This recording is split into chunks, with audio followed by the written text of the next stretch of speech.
UNC exhales, finally, after 89-86 overtime victory at Clemson, South Carolina. The most difficult portion of North Carolina's conference schedule wasn't supposed to begin until the second week of February, that closing gauntlet featuring 2 games against Duke, 2 against Virginia and another against Louisville, for good measure. This, the first week of the ACC schedule, was supposed to be the more manageable part, the easy part. Turns out, though, that was a lie. Days after losing their conference opener by double digits at Georgia Tech, the Tar Heels needed overtime on Tuesday to escape Littlejohn Coliseum with an 89-86 victory against Clemson, which led early and rallied late at the end of regulation. Easy?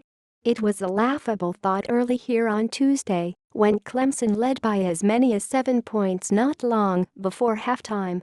It was comical late too, while the Tigers came close to erasing an 8-point deficit in the span of 90 seconds. About the only thing that looked easy for the Tar Heels on Tuesday was that 6-minute stretch in the second half when Joel Berry, the junior point guard, couldn't miss from behind the 3-point line, and in the final seconds of overtime, that's when Kenny Williams, the sophomore guard, scored UNC's final points on an unguarded layup, and Coach Roy Williams clapped and undoubtedly exhaled a little bit too. The Tar Heels trailed early in overtime but took the lead for good on Kennedy Meeks' layup with 71 seconds remaining.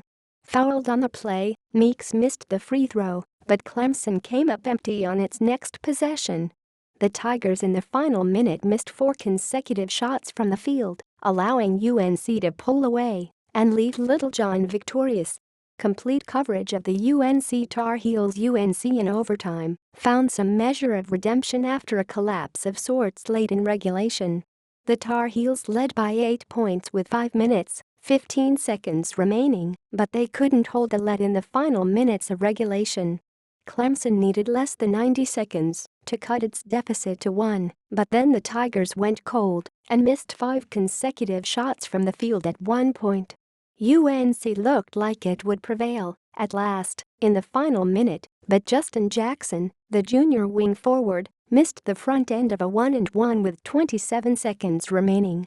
5 seconds later, Clemson guard Marquise Reed pulled up from the right wing and made a tying 3-pointer. The shot brought the crowd to its feet, while the Tar Heels attempted to push the pace on offense. Roy Williams elected not to call a timeout, he rarely does in those situations, and Berry, the junior point guard, committed a turnover seconds later. Berry tried to redeem himself and went for a steal, but instead fouled Avery Holmes, who missed the front end of a 1-and-1 with 4.4 seconds remaining.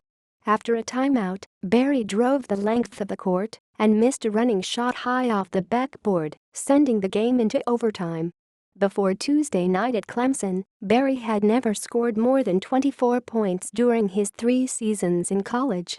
He scored 21 in the second half and finished with 31 points overall to lead the Tar Heels to a tense triumph. Read more here. http://www.newsobserver.com/sports/college/acc/UNC/UNC-1244010.html #story link equals CPY